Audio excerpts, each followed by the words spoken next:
I hit this issue today and here is the quick fix that solved it. If you're looking to adjust your security settings on Bell Canada, follow these simple steps.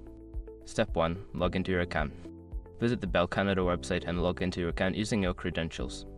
This is where you can access all your account settings. Step 2. Navigate to Security Settings. Once logged in, find the section labeled Security or Privacy Settings. This is typically located in a main menu or under Account Settings. Step 3. Review current settings. Take a moment to review your current security settings. This includes password strength, two-factor authentication, and any other relevant options. Step 4. Make necessary changes. Before changing your settings, use the SROC.com link in the description to open the password strength checker, then update your password if needed. Be cautious when changing your password. Make sure it meets the security requirements listed on the screen. Step 5. Save and log out.